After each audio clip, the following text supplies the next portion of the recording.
So yesterday, Red Dead Redemption, of course, was announced, and this is something that's been building up for a while with rumors and discussions around it, going as far as being a remake, but people were at the bare minimum expecting like a remaster of some kind that at least added some different features to it, and I would say bring it up to what the PS5 and the Xbox Series are really capable of, which is probably like 4K, 60 frames per second, all of that for an Xbox 360 game. Instead, got a fairly bare minimum port that's going to be priced at $50 and not going over very well online. In fact, it's only been getting worse online, especially on social media and other media sharing websites. But something has happened today that's starting to make people realize, okay, coming up here pretty soon, there's probably going to be a fairly massive announcement that's probably going to, well, I would say definitely excite fans of Rockstar and some of the games they've put out, but might even make people forget about the whole Red Dead Redemption situation. However, we'll go over that here today. So if you guys enjoy these videos, make sure that like button and subscribe if you're new here to the Spawn Wave Plus channel. First, let's take a look. This is posted up over on Twitter. We're to the point, by the way, where accounts are tracking the like to dislike ratio for the reveal trailer that Rockstar posted up, and it was re-uploaded by a bunch of different channels, of course, with like Nintendo uploaded one, PlayStation did, and then Rockstar just had one uploaded as well.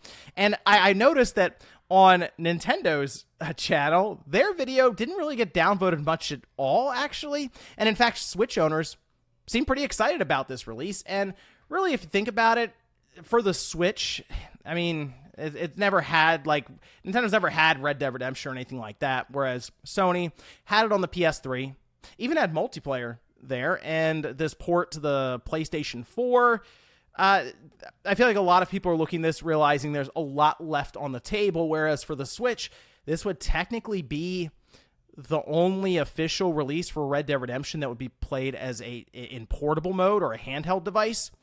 If this game had been announced for PC, which still blows my mind, by the way, that there is no port to PC, at least at the time of this recording that's been announced, you'd have a whole host of different handheld devices that would be able to play it. I mean, like the Steam Deck, ROG Ally, Lenovo apparently is working on one. You have all those Aya Neo systems coming out like every other month or something. So there would be options there. And then the modding community would go absolutely wild with Red Dead Redemption. It'd be some impressive stuff to see. But as of now, they've reached over 100,000 dislikes. So the community continues to push back heavily on what's been announced. It's just, it seems strange because during their investors call that happened just like an hour or two ago, it's pretty clear that they've made a lot of money from GTA 5, right? It's like 185 million copies or something have sold, which is mind-blowing stuff.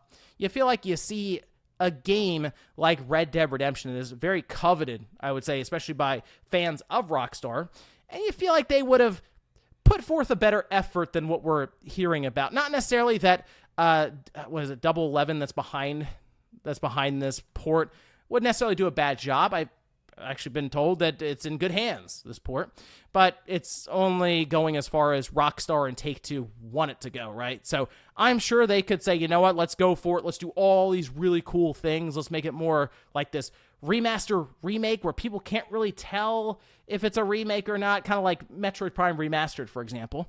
But they decided not to, and they pushed it out for $50. That, according to Strauss Zelnick, is in line with market expectations and where it should be. So they certainly believe in that $50 price.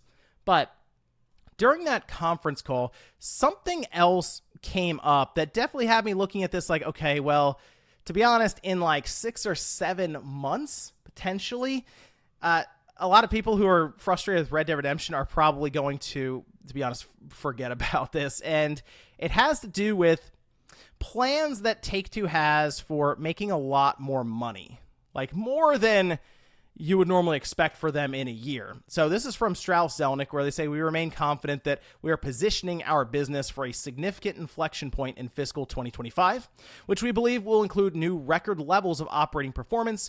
And you might be wondering, okay, well, what kind of operating performance is he referring to? Well, fiscal 2025 would technically start April 2024, and it would run all the way until the end of March 2025. So we're actually not that far away from this fiscal year that they're referring to here starting up. And last we heard this is on Gamatsu, and it was from May. So last time they really discussed financials and all this, that they were looking to ship several groundbreaking titles in fiscal year 2025 and expects to achieve $8 billion in net bookings, which they had reported $5.5 billion, right? This most recent fiscal year. So they are looking to increase quite substantially, actually like 50% more or something. And of course, you start trying to put the pieces together like, all right, well, what could they announce? What would come out that would make them a significant more amount of money in that fiscal year? Well, the obvious thing, and we're all thinking it, is GTA 6. And yeah, that's pretty much where I am as well.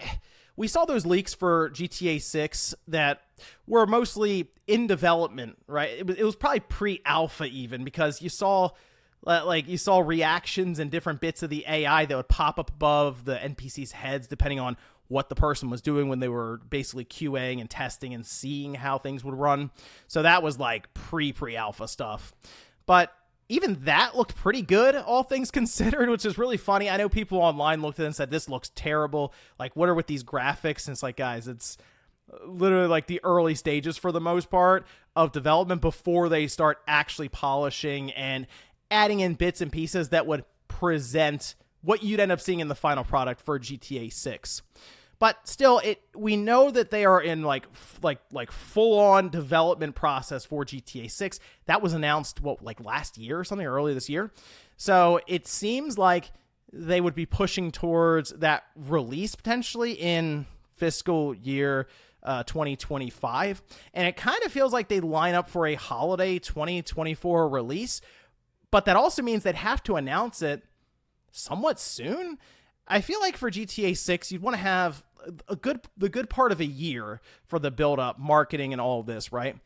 It does kind of lean into the idea of them doing a reveal event maybe at the Game Awards, but Rockstar kind of likes to do the reveal on their own terms really whenever they want. Like, we could wake up one morning and the video is out, there's a press release, GTA 6 is coming, and then they just have 2024 as the release year for it. And that would play into the idea of them having a massive fiscal year starting, again, April 2024. Even if the game came out right towards the end, let's say it can't make the holidays and it comes out early, February or March of 2025, wouldn't matter. It's going to be probably the biggest launch we've ever seen in gaming. The day that they announce it is going to be ridiculous online. It might crash the internet for all we know, but this is something that's been building up for a long time. Grand Theft Auto 5 came out in 2013. It will be the 10-year anniversary for this game. Actually, at the end of this year. It spanned 3 generations. I remember buying it on the Xbox 360, thinking this is an amazing game. If I had gone back in time and told myself, hey, you're going to be playing that game on this thing called the Xbox Series X, that's 2 generations from now, I thought you were crazy. I'm like, no, there's no way. They're going to release GTA 6 probably the next generation. But here we are. So I guess 10 years should be enough. And I mean, look, they're probably going to do GTA Online 2. I think they'll be done with the current one and probably add in all kinds of extra features and other things that play more into maybe interactivity with multiplayer. And there's a whole role-playing section that's really popped up online, maybe playing into the idea of more social media stuff as well. So a lot of possibilities, but it does appear that Take-Two is basically signaling that the announcement is getting very, very close for GTA 6, especially if they're looking to make $8 billion in net bookings next fiscal year. But let me know what you guys think about this one down below, whether it's Red Dead Redemption and the announcement, if you're disappointed or maybe you're excited that it's coming to the Switch. And then let me know about GTA 6. Do you think when that hits, a lot of people will forget about the whole thing with Red Dead Redemption and will get really, really excited about finally getting a new Grand Theft Auto game? Thanks, guys, for watching, and I'll see you next time.